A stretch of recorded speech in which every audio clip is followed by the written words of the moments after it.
Welcome to Good Grief Mama. I'm Allie, wife and mom of 3, and this is a podcast for honest conversations about motherhood and marriage, homeschooling and homemaking. So if you've ever felt called to do motherhood and marriage a little differently, or if you've ever wondered, why is no one talking about this? Then you're in the right place, and I'm so glad you're here. This episode is sponsored by Restore Your Core Physical Therapy. Mamas, whether you're pregnant, postpartum, or your kids are in college, your body deserves some TLC. The doctors at Restore Your Core Physical Therapy get it. From pelvic floor therapy and birth prep to fixing that back pain that you've been ignoring for a little too long, they've got you covered. With locations in Carmel, West Carmel, Zionsville, and Greenwood, expert care is close by. Visit restoreyourcorept.com or call 317-597-6323. Make sure you mention the Good Grief Mama podcast to get $50 off a 90-minute evaluation or $25 off a 60-minute evaluation. You've been taking care of everyone else, and now it's your turn. All right, Good Grief Mama listeners, today might be a little controversial. It's not intended to be that way, but it is intended to talk about something that we do a little differently as far as parenting decisions, and something that I feel like just is not talked about enough. And I like talking about that kind of stuff. So it's also something, it is like the number 2 thing that people ask me about the most on social media. The first thing is homeschooling. And then the second thing is what we do in regards to vaccination and how we made that decision. So before I jump in, I just want to preface this whole episode by saying this is not any kind of medical advice for anybody. I'm not a medical professional in any form or fashion. And this also is not me trying to convince somebody to make the same decisions that we did. Because as I will talk about later, it takes immense confidence and it's your responsibility to make a choice for your family like this. And you can't make that for somebody else. That's something that you need to make for yourself as a parent and that you're making for your family. So today is just me sharing personal experience on how we came to the decision to not vaccinate. And again, I have respect for families who choose differently. I have many friends and family that choose differently, but I also have lots of friends and family that choose the same. So again, it all boils down to your personal decision about your family. So this is just me talking about my personal decision and our personal decision and what we've chosen to do and how we're living a little differently. So originally, similar to homeschooling, where I never thought that I would homeschool, originally I had very much planned to vaccinate my children. I remember actually when we had our first son, I was still pregnant. We went and we tried out a couple pediatrician offices and we met the doctors and, learned about them. And I remember feeling very a lot of pride in the fact that I thought to ask the question of if they saw families that didn't vaccinate their kids, because I was like, Lord forbid I go to a place that has kids that don't get vaccinated. My kid's not going to get polio. But I remember I asked this one pediatrician 2 different times in the same interview with him, do you see kids that aren't fully vaccinated? And I walked away feeling very proud of myself for remembering to ask that. But I say it in this way because I knew nothing about vaccines. I didn't even know what it was that the kids got vaccinated for. Obviously, I knew that there was a chickenpox one and there was a polio one, but I didn't know that there was a Hep B, Hep A, a Hib. Didn't even know what that was. I didn't know any of that stuff, but I still felt very proud because I was I had an immediate trust in healthcare systems, in doctors, and I'm not saying that I don't trust them now, but what I am saying is that I trust my instinct as well. And so back then, though, it was just I had no knowledge about it. And I was just yep, I'm doing whatever it is. That's a responsible parent. I'm just going to follow the system. And even though I don't know anything about it, I'm just going to do it because that's what you're supposed to do. And I really had not much reason to question it until I did. So what really prompted the question was during the COVID-19 pandemic. There was so much fear going on, understandably so. And there was just a lot of really confusing messaging for me. And I say confusing messaging because it was confusing for me on many fronts. And that's what really made me start digging into other vaccines, because they put out the vaccine for, the pandemic, during the pandemic, and they were saying everybody needs it, and they were forcing people to get it. And I got to say, anytime someone says that I either can't do something, like I can't go outside, I can't do something, it makes me want to do it more. Anytime somebody says I have to do this, it makes me question, do I really? I'm not saying that that's a healthy thing, but that kind of is what it is. So when I was seeing that this was like a forced thing, this was you've got to do it, but it was also a new thing. And there were no long-term studies to show whether this was safe or not. And also, there was a super high survival rate for everybody except those with pre-existing conditions. I started getting very confused. Even if you Google now the survival rate for adults and for children for COVID-19, it is 99.9%. And then for the adults, it ranges. It says it's generally exceeding 98% up to 99.9%.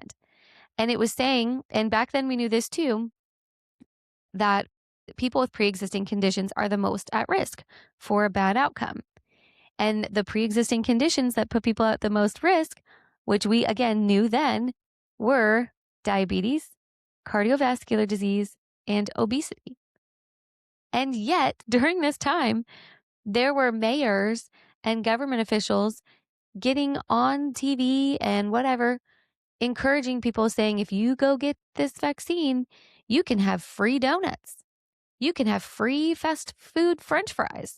And I'm like, this, I'm like sitting here scratching my head being like, okay, we know that obesity, cardiovascular disease, and diabetes make people more at risk to not be in the 99.9% survival rate or 98% and above survival rate. And yet here we are giving them these things that will give them potentially obesity, cardiovascular disease, and diabetes. It was so confusing to me. And I was like, this doesn't make any sense. And I saw a lot of people who were like me with my first kid at the pediatrician. And they were like, I'm going to get this vaccine because I'm going to do what's best for my kid. But it was so emotionally charged with very little knowledge. And it was just really confusing for me. And so I really started wondering about things and looking into stuff, because I'm like, okay, well, this is a new thing, but they're saying that it's totally safe. They were saying pregnant people should get it. They were saying everybody should get it. And I was very confused about that, because I'm like, not everybody is the same, and not everybody has the same risk for this.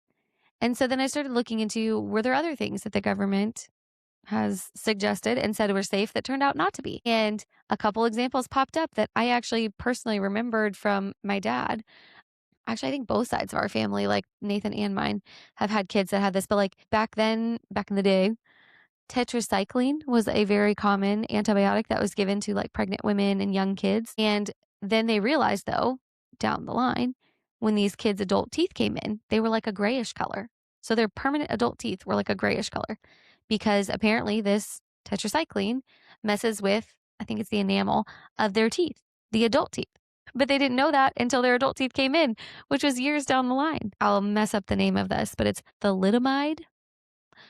Anyway, it was given for morning sickness until down the line, years down the line, they realized that it was causing severe birth defects. I mean, like kids with shortened or missing limbs, like very bad birth defects. And it's like, but both of those things, smoking while pregnant, like all of those things were encouraged. And then they found out down the line, that's not a good thing. So I'm like, okay, well, they're not always hitting 100. They're not always batting 100 on this. And so that's really started making me wonder about things, and really started making me come to the foundational understanding of, I believe in natural immunity. I believe in our body's ability to fight off sickness if we give it the right strengthening. And so then I started thinking too, years down the line, if this vaccine, the COVID-19 vaccine, is on like our kids' schedule recommended by the CDC, or if just in general, it's recommended to people. Down the line, are people going to remember that people had a 98 to 99.9% survival rate of this? Or are they just going to know this is a good vaccine? We all need to take it. And then I was like, well, has that happened with any other vaccines? Like, what was the rate of, hepatitis B? Like, what made us start having everybody get a hepatitis B vaccine? So that's what really started me down my funnel of questioning about vaccines.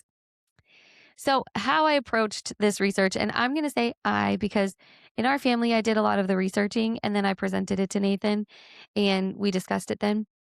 But for me, the very first thing actually was I listened to a podcast series by Candace Owens called Shot in the Dark, which at the time, I think it was on Parler. It's bumped around a few different places. Now I think it's on her like website behind a paywall, but it was not behind a paywall at the time. And I listened on Parler. And I say that was my first kind of like dipping my toe in because it was. I mean, I listened to it and she did a pretty good job. She is very clearly against vaccines, but she did a good job of talking about what was this disease, whichever vaccine she was talking about. She went through each one on the kid's schedule. What was it like before the vaccine? And then what was it like after the vaccine? What are the ingredients in there? What are the risk factors, et cetera, et cetera, et cetera. So that was kind of my first like dipping the toe in. And then I spent a lot of time and a lot of effort going through each childhood vaccine on the schedule on my own and using just the CDC website and the FDA inserts. I looked up each one. And I got to tell you, I'm a little embarrassed to say this, but like I didn't even know what a good portion of those vaccines were for. I did not know the hepatitis B was a sexually transmitted disease. I had no clue. So anyway, I used the CDC website and the FDA inserts, and I pulled up each and every vaccine and I looked at what is this? What is hepatitis B? I looked up what are the rates of infection? What are the symptoms of it? What are the risk factors that make you more at risk for getting this? What are the possible negative outcomes of getting it? And then I looked up before the vaccine, after the vaccine, what were these rates? Again, only using the CDC website. I looked up the survival rate. I looked up the original reason for the vaccine. And then I dug into the FDA insert for each one. And I've actually considered writing all of this information down because I should have. I had to do like a mini dive again when I had another kid because I forgot some of it. But it was a very meticulous process, to say the least. And then I looked at the FDA insert for the vaccine. And on there is listed, the ingredients. It's listed what the different trials were that they did with it, what the successes were with it, what the risks are, and what the common outcomes and side effects were. And then it has the VAERS reporting, which is where parents can report. And you can read that stuff too. It was a lot of effort. But I went through each one and I learned a lot. And for each vaccine, I weighed the risk of getting this disease versus the risk of getting the vaccine based on, again, CDC website and FDA inserts. So it's not like I'm going to some like rando sites and getting information. I was looking up on those very good things. So I was weighing out then the risk and benefits for each vaccine that's on the schedule. And that's kind of how we came to the conclusion is the risk of getting this disease, does it outweigh the risk of getting the vaccine? And that's why I say again, I've said it at the beginning and I'm going to say it again. This decision is very based on you as a parent and what you're comfortable and confident in. Because if you're not confident in your decision, the second that there's a risk that they might get the chickenpox, then you're going to be like, should I have gotten it? Should I have gotten it? And you're going to question yourself. So that's why I say I can't make this decision for anybody. You have to feel confident in your decision, but you also have to be confident in your decision to get them because there are very clearly listed side effects and some of them have very clearly a black box listing on them. And so you have to be comfortable and confident in your decision to get them too. The second you bring home your kid from the pediatrician appointment and they're crying and screaming, or like I had one friend whose kid got this big welt on their leg and like they didn't want to walk on that leg. So you have to feel confident in your decision either way. That's why it's a decision only you can make. And it doesn't have to be an all or nothing kind of decision either. But that's the process that I went through and that we as a family went through, because then I brought all that information to Nathan. And our decision was that we should focus on keeping our kids healthy, making sure that their bodies are prepared to fight off any kind of disease that they may encounter in life. And that includes making sure they're getting good, healthy food. They're eating fruits and vegetables and meats. They're getting lots of protein. That includes getting good sleep. My kids go to bed early. My daughter is 3 and she goes to bed at 6:30. My son is 6 and he goes to bed between 7 and 7:30. And they get good sleep. That includes resting. Right now I'm recording and they're resting. A rest time every day. My daughter is 3, she still naps. But my son, he's 6 and he still does quiet time because their body needs to rest and they need to listen to their bodies. That also looks like getting them outside often. Bare feet in the ground, sun on their skin, and limiting the toxins that are in their lives. That looks like cutting out fragrances, paying attention to all the things that we use, laundry soaps and dish soaps and candles and, everything that we are using, putting in, on, or around our bodies. That looks like keeping our kids healthy. And so that was the conclusion kind of that we came to, was that we're going to lean into keeping our kids healthy and enabling their bodies to fight off sickness and weighing out the risks and benefits for each individual vaccine. So I got to say, this is not the easiest decision to make, although there are many more people I have discovered that have made the same decision as us. It's just they're not the loud ones. There are many more loud people on the opposite side. So it does kind of give you a little bit of an uneasiness when it comes to emotions about this, because you start to wonder, like, oh, am I going to be judged or treated differently? Are we going to get pressure from other people? I mentioned in the podcast episode a couple of weeks ago when it was the holistic first conventional doctor, that the doctors kind of treated me a little differently when they found out that we did not vaccinate. And so that's, again, why you have to feel confident in your own decisions, because some people will make you feel silly, whether or not for bad intentions, which I have found in the medical community. Generally, they have very good intentions and they want the best for your kid. But out of their good intentions, they still question you and kind of make you feel dumb for not doing it. So you have to really learn to trust yourself and your decisions that you're making. And so it is a little bit of a scary decision to make, I guess, because it is something that goes against the norm, the quote unquote norm. But that's when you have to take your part of being a parent and you have to be informed about any decision you're making, obviously, but especially about this. You have to be intentional.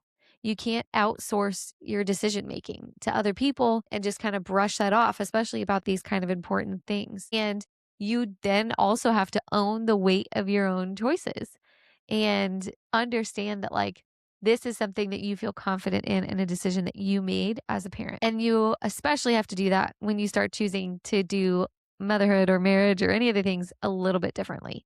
You have a little bit extra weight that you have to feel very confident in about. So as a parent, when it comes to making a decision about this kind of a thing, I learned, again, the confidence, listening to your intuition. When things sounded funny, you lean in and are confusing. It's like, I'm going to trust my gut here and look into this.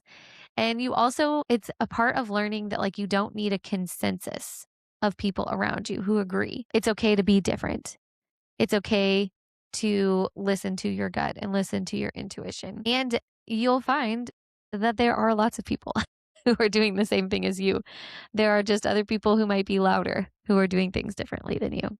That's what I have found. I've said this a few times, but when it comes to this kind of a topic, that's how we came to this decision. But every family is different. You know your family. You know your personal risk factors, and you have to feel confident no matter what you choose. There are risks on either choice that you make. There's no one size fits all, which is part of why this was a question for me, because it's like, okay, this is being presented to me. These vaccines are being presented to us as a one size fits all. Every kid needs these, all of them, and they have to get them. And that's confusing to me too, because here's the deal. Parenting is not one size fits all. If you have more than one kid, you will know your kids are different from the womb. They are different. And so there is no one size fits all for parenting. And that applies to this too. We all, though, have a shared goal. And that shared goal are healthy kids. So following that shared goal, you can make that decision for your family. It's okay to slow down. It's okay to question things that don't quite make sense or that are normal, quote unquote, normal or default options for us. It's okay to be thoughtful about this and to think through what this means for your family and what makes sense for your family. And then build your life and your choices based on those values. This was our path. Yours may look different, and that's okay. But that is the process that we went through to make the decisions that we have. So if you have enjoyed this episode, I would like for you to comment, send me a text, leave a comment, a rating and review, share it with your friends. It really helps get the reach out for my show. And I also want you to be following and sign up for the free weekly email newsletter. This week, we sent out a marriage challenge for you guys to have a date night alone with your spouse this week, even if it's putting the kids to bed and then doing something at your house, like a dinner at your house or a movie at your house. Find a way to do that and let me know if you did it. And I'll see you next week.